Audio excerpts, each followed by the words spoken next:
This podcast is brought to you by Meteorate.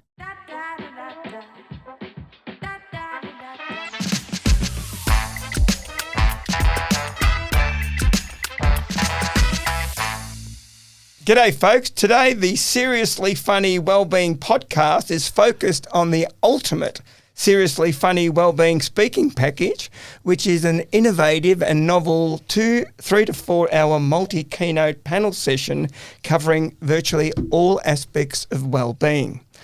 Conference delegates, the audience inevitably are taught the key principles of driving well, eating well, moving well, thinking well, and laughing well, which is all big factors, Ross, in being well. The keynote speakers featured are Russell White, who's one of the world's leading authorities on the unique field of driver wellbeing, performance and safety. And he is seriously funny too, as well as myself as the sports psychologist to the stars. And the final keynote is being delivered by one of the world's leading preventative health experts, a guy by the name of Dr. Ross Walker. The package combines tailored storytelling with humour, motivation, substance, and is arguably one of the most powerful and condensed wellbeing performance speaking packages available anywhere. And that's very, even if you say so yourself, Homer. And that's very, very objective, maybe subjective. So let's start by explaining how this would work at a major conference or even at a major community event. We start the whole thing with a musical introduction, which we haven't written yet. And then we have Russell White, who's chairman of the Australian Road Foundation, speak on driver wellbeing, safety and performance. Russell gives us a bit of an overview and a few tidbits of your opening keynote. Over to you, Russell. Thank you, Homer. What an introduction that was. Okay. Great to see you, and great to see you too, Ross. And you're right, mate. I think what we've tried to do with this presentation or this wellbeing presentation is look at things from a different standpoint. And I think one of the things that's, it's obvious that people like Ross have had a lifetime of helping people with their health. I'm not sure what you've had a lifetime of, but it's. I'll get into that later. But I think we're still going to try to establish what he's going to do when he grows up. That's right. Yes. But I think one of the things that we do every single day, in multiple different forms, is get behind the wheel and be on the road. And I've had, as you said in your intro, I've kind of had a lifetime of helping people to be better, safer drivers. But amongst all that, there's been this whole thing around a well-being piece, because how you sit, how you steer, that can affect your visual field, it can affect your frame of mind. And so it's about trying to share with people some of these tips and tactics that you can use on a everyday. The moment you get behind the wheel, the moment you start the car, there's things that you can be doing to make you not only better as a driver, safer as a driver, but to take a lot of the stress and the drama out of it. I think when I'd be training people, it's always funny when people would come to me for a training session. The thing they always, everyone says, I'm not really sure why I'm here. The boss has sent me here, whatever. And it's that whole thing, we're all terrific lovers and we're colossal drivers and we need little help in either department. Now, I mightn't be able to help with the love life much. That might be something you can do. But Ross. But the driving part is definitely something that I think we just don't. Almost choked him with the driving part's not something that I think people generally think about. So it's about trying to give people real world skills and make driving not only safer but a lot more enjoyable for people too. Yeah, because it's such a complex. Just on that, did you hear that this fellow was stealing the wheels off police cars? Well, police are now working tirelessly to catch him. Can you use that? You should be able to use that. There's probably loose nuts running around as well. That reminds me of the fellow walked into the psychiatrist who's naked from the waist down, and the psychiatrist said, I can clearly see your nuts. That's a bit low for your standard of practice. We went there very quickly, Ross. We did. This is supposed to be the Seriously Funny Wellbeing podcast. It is. But it's interesting, out of all the I've done over 1,000 conferences over 25 years, and I've never, ever heard anyone speak on driver wellbeing. And it's amazing, given that how it affects us all. And this gives it a real shift, doesn't it? Oh, sorry, another one. Yeah. Try to steer us in a different direction, Ross. Exactly. And it's an area, and it's an area quite seriously that affects the health of Australia. And you know why? This is why I love this approach, Homer, because, it is a subject people sort of think, oh, you're just going to be talking to me about road rules. And I say to people, no, that's the last thing. In fact, if I can get you engaged, get you thinking a little bit differently about what you do behind the wheel, have a bit of fun with it, which is, again, something which is so not what the road safety topic generally is. But I'm lucky enough, and I love cars. I love driving. I love helping people, and I love bringing people along a journey and getting a smile and a laugh out of them. And I think if you can make that, it'll change the whole fabric. I mean, we've got to remember, the road toll is a serious topic, but I think if we have a different approach to what we've traditionally done with it, I think now is the time more than ever for us to have a seriously funny look. So how do you, it's similar with Ross, how do you get the people that listen to you to actually listen to you and act on what you're advising them? Like, how do you motivate them to listen to you? Well, I think it's probably, again, from the times I've heard Ross talk, it's the same thing. It's explaining a why. Like, why do I want you to do this? It's not just my theory. I've got some science to back it up.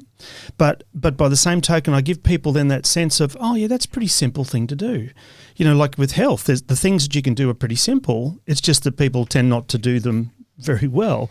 So it's the same sort of approach, really. And I think once you get the number of people I've had after a presentation just gone, I've learnt more. A, I stayed engaged the whole time, but B, I've learnt more in 10 minutes than I have in 40 years of driving. So this is a morbid question, but does the prospect of death and injury get them to listen to you? Oh, look, in some cases, and obviously that's ultimately where it can go. But I think like everything with performance, how do you get better? And the problem that we've got, I think, with driving is that we're given just the basics of a license, left to learn the rest on our own, and therefore we don't know what good looks like. I think one of the great things about the medical side of things is at least we know a little bit about what good looks like, and really that's the thing. We want people to think about that of not so much about the dying thing, but it's about, don't be shit on the road. Yeah, because Ross and I had an interesting discussion where he was saying that obviously there's a lot of more people that die from heart attacks and maybe lifestyle diseases, whatever the big three are, cancers and the rest of it, than what they do on the roads. But there's also a lot of debilitating injuries that should almost... There's a lot of what we call in the medical profession morbidity, so people who are left seriously disabled or with chronic injuries because of car accidents. There's no doubt about that. Mm-hmm. But I mean, the point is you don't want to get any illness. You don't want to have a major accident. You don't want any of these things. And I say all the time, the best treatment of anything is prevention. Yes, 100%, Ross. Yeah, and that's what we're speaking on. And then we'll come back to you later on. So then, isn't he very generous there, Russ? He was. This is not what normally happens, Ross. You know what he's like. He's saying you sit there and shut up while he's about to say something else. So then the sports psychologist to the stars. A lot of people. I'll just quickly explain to the audience to the listeners what I actually do. I'm known universally as the Corporate Impostor. I create characters for major events under the guise of an overseas industry expert. I try and draw in the conference theme, key issues, and present it in a very entertaining and informative and insightful way, just say. And it's accompanied normally with visuals, like it is with all of us. We've got tailored visuals that accompany our talks in a theatrical setting. And I've been doing this for 25 years, and I've just having a little bit of a think on the way here how I got into this. I did a recreation phys ed degree like 30 years ago, and then embarked on a career with working for resorts all around the world and giving people options on how to spend their free time, constructive ways of spending their free time. And a lot of people, Russell, don't realise this, but it was Homer who actually inspired the whole theme of White Lotus. And then after that, I thought, I'll get a council job. So I worked for council, and it was all process, no outcomes. I was a recreation sports development officer, and it was like continually pissing into the wind. No outcomes, just process, everything process. Yes, Minister was very much a documentary. Yeah, for me, it wasn't a fiction; it was all true. And then I decided to pursue this fairly interesting career. There was a chap called Campbell McComas who began. And he sort of was probably the pioneer of comic speech making. And I took what Campbell did and improved on it. In all humility. No, improved. And I added, myself. I added an educational perspective to it, because the hoax for him was everything. For me, the hoax is secondary. It's to getting a desired outcome. And in fact, it doesn't matter if I'm not real. If it's like faking orgasm, I suppose. It doesn't matter if I'm not real. The end result is what matters, that they are motivated, entertained, and learn a fair bit. In fact, with this character, the sports psychologist at the Stars, which I've done repeatedly to the Australian swimming team, the Australian Olympic team, the Commonwealth Games team, to a whole range of CEOs, they have found... when I did it for the AIS with the Olympics, there was a chap who was actually a sports psychologist working there who came up to me after I finished. Sports psychologist. I'm pretending I'm a sports psychologist, and he said, "Mate, you've missed your calling in life. You should have been a comedian." Right at there. Yeah. So that wasn't funny. And at that point, I don't even do the reveal now at the end. When we do this, I won't do the reveal. So this character is based on a top-selling book by two other sports psychologists in America called The Power of Full Engagement. And they define well-being as being mentally focused, emotionally connected, spiritually aligned, and there's one other in there. I don't know. But it's and the old paradigm was avoid stress. New paradigm, seek stress but always recover, and we build capacity in all aspects of our life, similar to how we build a muscle. It's not the stress that's bad, it's not recovering well. And managing time is okay, but managing energy is very important. We need to do uncomfortable things but recover. And it's like building up, blah, blah, blah. So I get into all that, and and I also mention the profound benefit of humour in life, playing. Find your play. Don't take yourself too seriously. Ross, you'd be bombarded with people that you've met, take themselves too seriously. Oh, yeah, absolutely. Hey? It's the old joke about what do doctors use for contraception? Their personalities. yes. So There's no doubt about that. So I try to get people also to find what their play is. And I've always had a fascination with work and play. How many people actually turn their work into their play? And play can be very serious. Entertainers are players. You're a player. I don't know I haven't been with you during the day when you consult to your patients. I don't know whether you're a fun-filled character or you become... Oh, yes. I often tell them jokes. Or you become boring old... No, you're not? No, it never happens. In fact, you two probably don't realise this, but on sort of slightly diverting from the topic, but Paddy and Mick decided they wanted to go from Ireland to England to donate sperm. Yeah. But it was an absolute disaster because Paddy missed the tube and Mick came on the bus. Gee, you've taken that punchline. Okay. All right, I'll have to delete that one from the sports psych keynote. You can use it though. Yeah. So that's always, and that's what I really want to try to do is just, and a lot of people think I'm nuts when I say make your work your play and make your work interesting. Oh no, that's not fair. There's a lot of other reasons why people think you're nuts. So how do you make interestingly, this work and play fascination, my dad spoke 5 languages. He was the personnel officer for the Ford Motor Company in Melbourne. And This is another one of these characters, by the way, Russ. and he said to me, look, I don't know, he said, firstly, when I told him what I wanted to do, like, I've always wanted to be like an actor or a stand-up sort of person in front of an audience. And I love theatre, I love live audiences, I love connecting with people. And I remember him saying to me, Homer, why don't you get a proper job? Why don't you what you want to do this for? Anyway, he said, and then I said at one stage, and it really frustrated, I don't want to go to university. I don't want to do phys ed or anything. I don't want. And he got me a job for 4 or 5 weeks on the assembly line in the Broadmeadows plant, and I was on the axle line, and it was. Is that why for a while all those Ford axles were falling out? Is that why? So after about manufactured by Homer. Yeah. So after about 4 weeks, I left, and much to Ford's pleasure. The personnel officer never to be re-employed.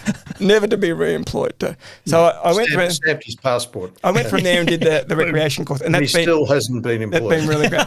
So this character really hits their hearts and their minds, and hopefully in a very significant way gets them to change their behaviour for the better. It utilises positive psychology and everything else, and I think it's a real winner, but I'm a little bit subjective on that one. Yep. So now we get on to you, Ross. I think I had an introduction here for you. Enough of me. What do you think of me? Yeah, okay. So I say you could potentially be the weak link here, but you're not. But may I say, Ross is probably one of the most seriously funny cardiologists in the world. You wouldn't have met any other. The known universe. There's a guy in Alpha Centauri that thinks he's funnier than me, but I'm light years ahead. Okay.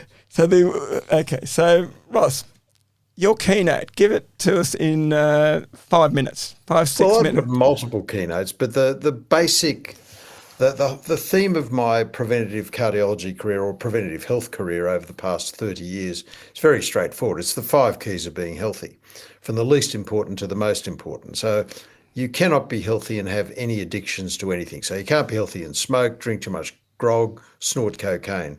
Number 2, good quality sleep. 7 to 8 hours of good quality sleep per night is as good for your body as not smoking. Number 3 is nutrition, and nutrition's really easy to talk about, but a bit harder to do. It's called eat less food, eat more natural food. That's all you really need to know. Just as one example, 5% of the population have 2 or 3 pieces of fruit per day, 3 to 5 servings of vegetables per day, and they have the lowest rates of heart disease and cancer in the community just by doing that. And it doesn't do zip to your cholesterol.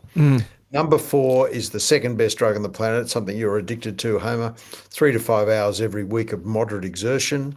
You probably do more than that, but more is not better. 3 to 5 hours is the sweet spot.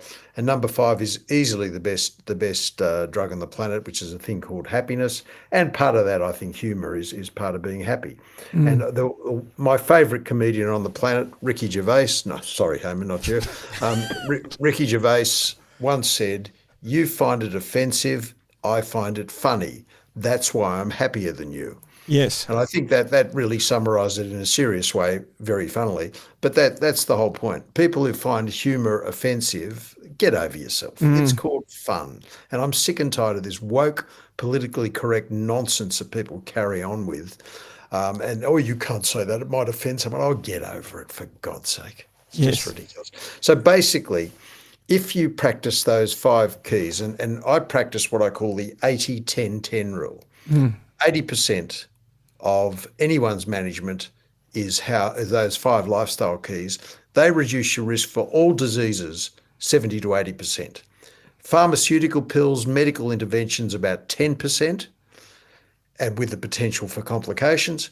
And the other 10% is the use of evidence-based supplements. So basically, that's a very quick overview of what I talk about and how people can really make sure they engage in better health. And I've got 2 groups of patients in my practice. I've got people who follow my advice and people who don't follow my advice. And the ones who follow my advice just become long-term mates of mine. Nothing ever happens to them. The ones who can't follow my advice or won't whittle away bits of their heart to their premature death. Yep. So it's just a decision. And the point is, what motivates people to actually follow the advice they're given, or what motivates them not to? I don't know. I mean, there's a lot of interesting things about motivation. My daughter, who's a brilliant professional speaker, she talks about the 4 different quadrants of motivation. So some people are motivated by power and money. Some people are motivated by altruism. Some people are motivated by love and connection. Some people are motivated by hedonism. Yes. So when you talk about motivation, you've got to appeal to what quadrant that person's in. There's no point saying to the CEO that all he cares about is getting back to work and being in charge again, that, oh, look, if you stay well, you'll be able to look after your grandchildren. He doesn't want to know that. Yeah. So some of the big spending corporates out there, what's your daughter's name? Dr. Ali Walker. Dr. Ali Walker. She talks about human connection. She is brilliant. She could actually provide a bit of gender balance to this seminar. Absolutely. For the big spending ones. But Ross, and a bit of common sense. and probably a bit of style as well. Ross, you said something there before that I thought was really interesting. We don't really do enough on that prevention front, do we? We'll tend to wait until we've become sick, or we'll wait until, in my case, the people will wait until they've had a car crash before they'll come and see me. So changing this narrative around reacting, or prevention rather than just responding to something is so important in so many areas, isn't it? Yeah, it is. But the problem, Russ, is that Homo sapiens as a species are a sorry lot. We are, aren't we? I line up 100 people, put them onto any of my programs, and they're mainly preventative programs.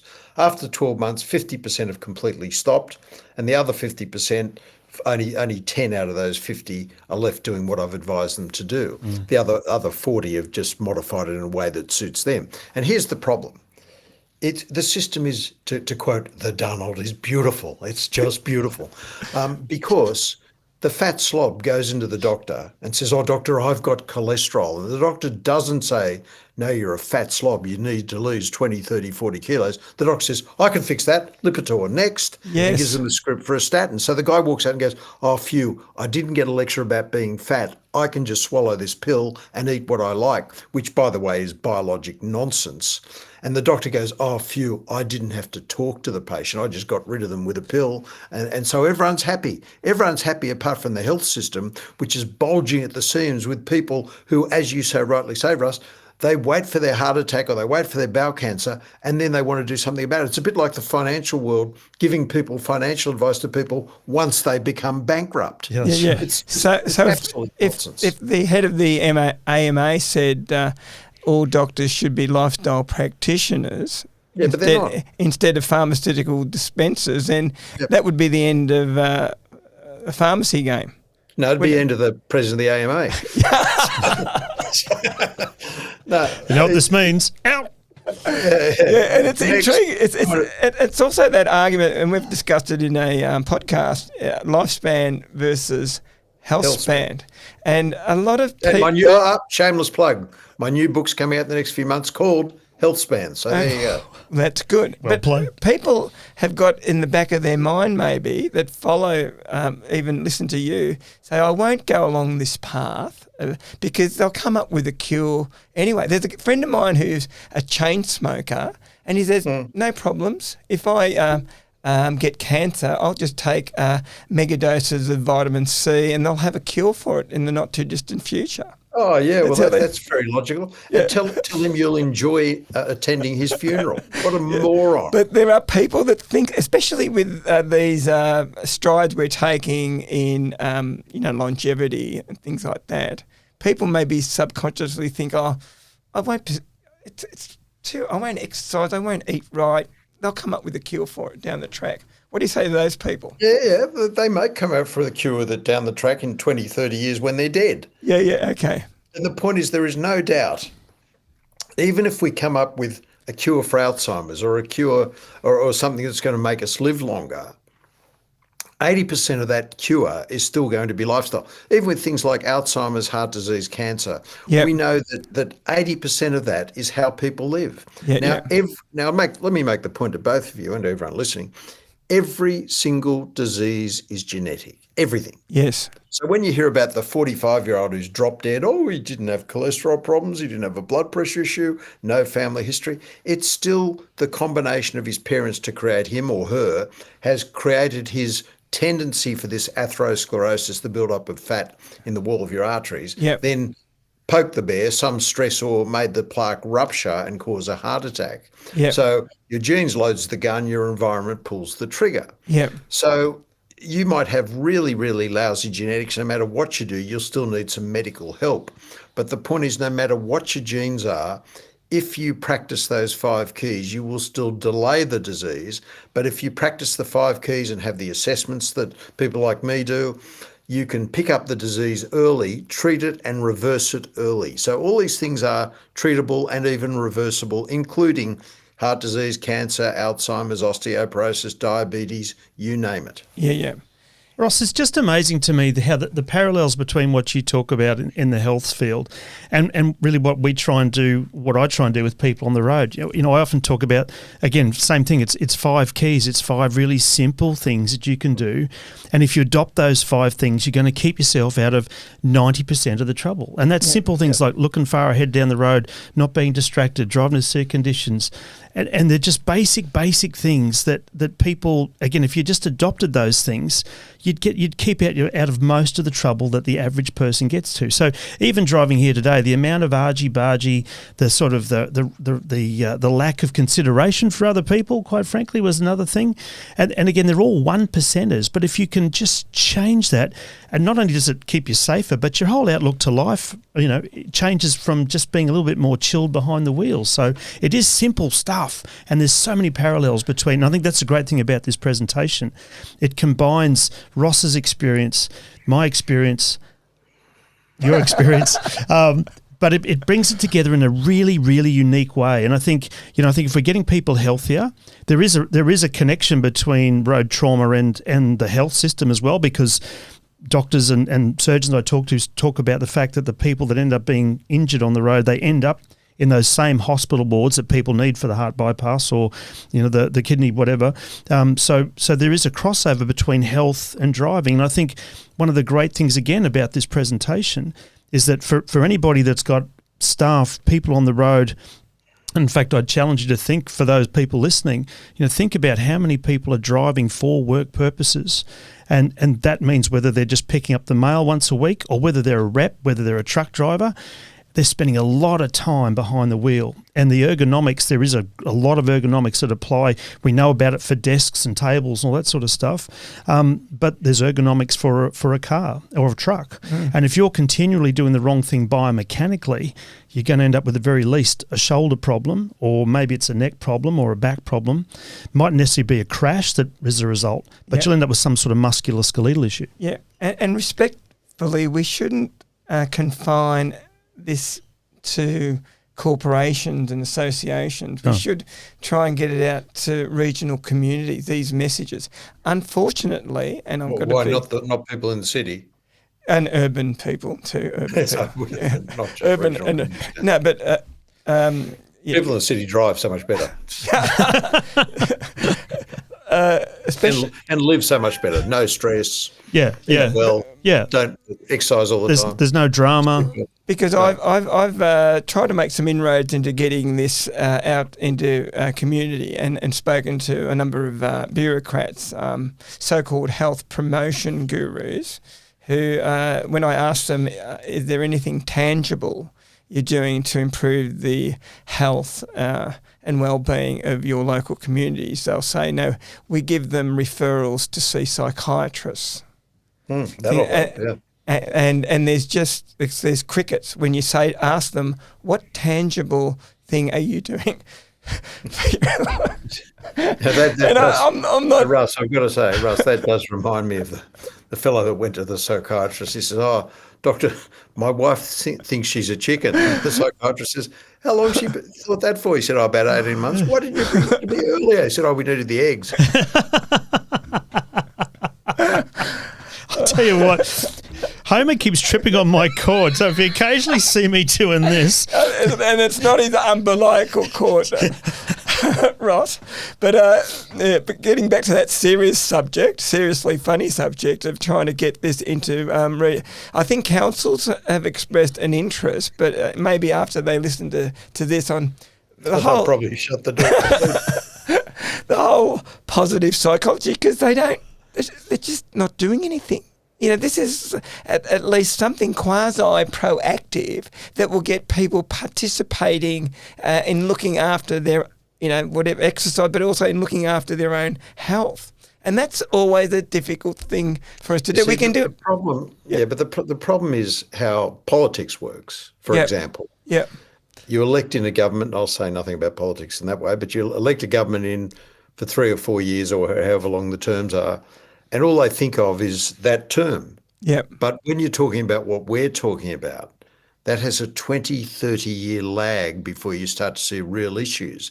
So, for example, when you look at things like juvenile crime is caused by seriously defective parenting. And to get people to learn how to be better parents and to give their children love and support, and it just becomes a perpetuating cycle. You've got to try and break the cycle by early education of people to be better human beings. But that still won't kick in until the next 2 or 3 generations are born. Yes. That's one of the problems. So these people don't have any foresight.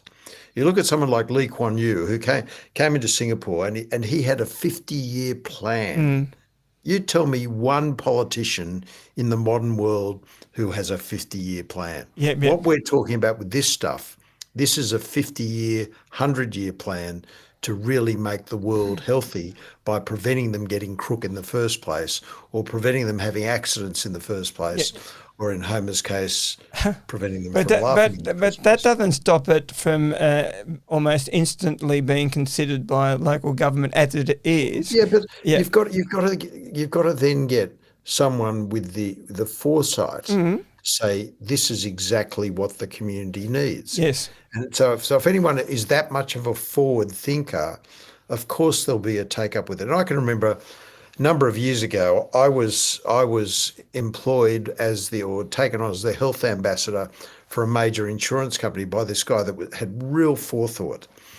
And he said, what I want to be is the insurance company that doesn't pay premiums by using all of your programs to make people healthier so they don't need to claim on their insurance.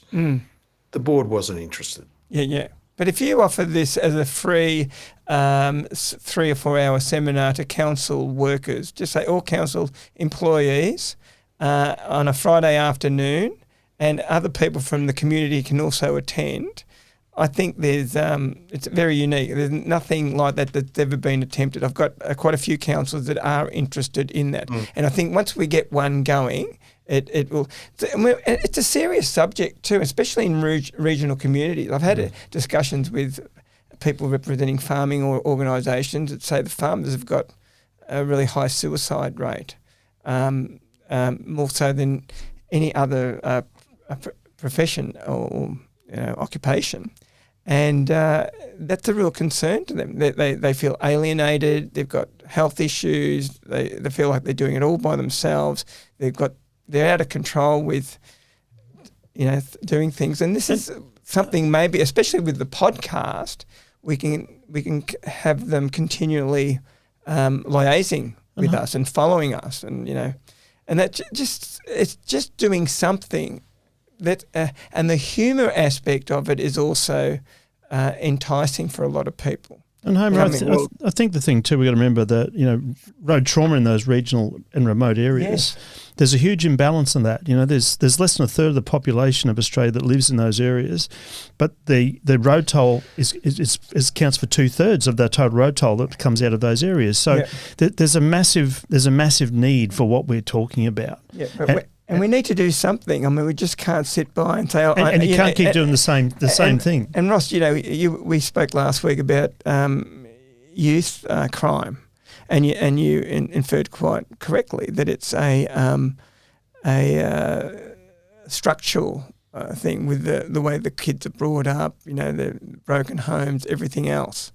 But we need to do something. We need to have endeavour, especially driving is a really important thing for young children and doing it responsibly. There's a big connection between, because the youth crime, they end up stealing cars, they get onto the road, and so that becomes a road safety issue as well. So again, there's another point of connection there. Yeah. And at the moment, e-bikes are just completely out of control. There's increasing fatalities, injuries, and I think the cat's out of the bag. The local government and state governments here in Queensland they don't know what to do. They're going 3 or 4, no helmets, wheel stand, 80 k's an hour, 70 k's an hour on highways, on bikeways, the whole lot, and they can't do anything. They can't do anything at this stage because the police say if they chase them, that they're not. And that's sometimes the thing too, Homer. The technology is the genie's out of the bottle before legislation's picked it up, and I think this circles back to this whole point. It's about empowering people to look after themselves. Yeah. Because you won't change the attitude of other people on the road. The only thing you can manage is what's going on in your head and what you're doing yourself on the road. So I think that's the broader picture of what we're trying to say here. It's about empowering people to have the right information to help them make better choices and master the inner game, certainly when it comes to being on the road, as well as the physical game. Yep. Ross? Yep. Agree? No. Yep. No. Okay. No argument from me. So the last little session is that we have a 30-minute panel facilitation session where the audience asks us questions. I'm happy to facilitate that. And they ask us any questions. They ask you if you're married or single, whatever. Ross? They'll ask all that. And interestingly, when you spoke at the Global Business Camp conference, they were queuing up to ask you questions. Sure. Because you're taking a Medicare. Ross, do you find the better questions come in those sessions afterwards? Do you find that people sometimes are scared to ask the question to the audience, but you get some real gems of queries and questions in that post session? But also, some people don't want to, shall we say, air their dirty laundry in public, so they want to ask me questions privately. I won't tell you the weirdest question. Did it involve a rash of any description? No. I won't tell you. I'll tell you off air. I will not tell you on the podcast. Yeah. But it was very, very interesting. But people often do that. But yeah, and having a national radio show, another shameless plug there, 7 to 9 Sunday nights, Healthy Living on the 9 Radio Network. But people ask me all sorts of questions all the time, which I have to answer. Yeah.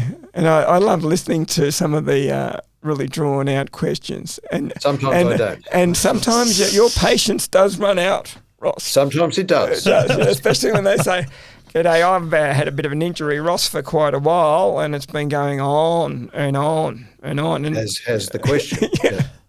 And I was just thinking, in the light that I've got this ailment, what do you reckon I should do with it? And I'll get to the ailment in a moment.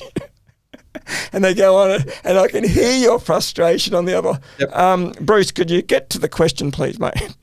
Yeah, Bruce, what would you like to ask? And then yes, we get to the And you overcome even language barriers too. Some of the Greek ladies and Italian fellows. Yeah. That's good. So I think it's there's room for optimism and hope with this podcast, especially for corporations, associations, and of course, even government authorities might want to use us. Government departments, wouldn't that be great? Getting in front of, it have to be like a yes minister type sports psychologist to the Utopia. Start. Yeah. That type of thing. Sort of stuff. And you would have to be like a regimented government medical officer, wouldn't you? No. No, you wouldn't. Yeah. No. And are you hopeful that government will change for the better in Australia now after the recent... I'll say nothing about that. Okay. Are there any former prime ministers that would say something about it, Ross? Well, Russ, if I can say, just and respect your last comment, Yeah, let's not go there. That was a good segue. You would have had 2 minutes there to do a Bob Hawke. No. And it's also that like prospective clients are looking at this and saying, maybe we should have him do the whole lot as Bob Hawke. Yeah. How would that go? You could. I think it'd be fantastic. I really do. I think it'd be awesome. You'd love it. Bob Hawke and Donald Trump. How much better could that be? That's good, gee. And we've got talent all around us. Oh, so I'll just have to stick to my. Just oozing it. I'll just have to stick. We're just getting started, Ross. This is going to be awesome. To my, We haven't got much longer to go. We'll finish in about 5 minutes. Okay, I think we can. So if you want more information on this amazing package, just go to seriouslyfunnywellbeing.com. No AU, under speaking package, and you can book us ad infinitum. We really like road shows. We want at least 3 months' notice, 2 months' notice, given Ross is running a very, very busy cardiology practice in Sydney, catering for those damn sick patients. Is that them? DSP? Yep. Looking after the damn sick. And have a great holiday if we don't see you. Thank you. In the interim. And thank you, Russ, for having us. Pleasure. Great to be here. You've made me feel very comfortable and homely here, I have to say. Homely at Homers. I forgot who you were for a moment. Yeah. That happens to me all the time. Hey? I forget who I am. Yeah. And folks, we'll see you next time. It's bye from moi, bye from me, bye from Ross. And from me. Ciao, ciao. Hello, listeners in Australia. I've got a big secret to let out about my good friend, Homer Papantonio, the Corporate Impostor. He's the best speaker I've ever heard. I only deal with the best. He's a great athlete, great cyclist too. And the real reason he's the best is that he uses the best omega-3 supplements on the planet, produced by Zinzino. Homer needs to perform at his absolute best on and off the stage. That's why he takes the best omega-3 supplement on the planet. Well, yeah, I know about Homer taking Zinzino Omega-3. I've been using it too. It's derived from highest quality ingredients from all natural sources. These Omega-3 balanced oils are molecularly tested for toxins to ensure only the purest and freshest ingredients are used. You can even have a blood test to see what your Omega-3 status is. Oh yeah, this Omega-3 from Zinzino is the single most scientifically supported supplement on the planet. And the health outcomes are big, really, really big. It's an absolute no-brainer for every man, woman, and child. It's the best, the biggest, and the best. And you can buy it at zzomega.com. zzomega.com. Like Homer, I've been sucking on Zinzino Omega-3 capsules and solutions for the past year. It helps reduce Alzheimer's and dementia risk, inflammation, mood, improve sleep and immunity, and the list goes on and on and on and on, like you do. Don't worry about it. Well, Zinzino Omega-3 is the best. I only deal with the best. Go to zzomega.com. That's zzomega.com. Simply the best.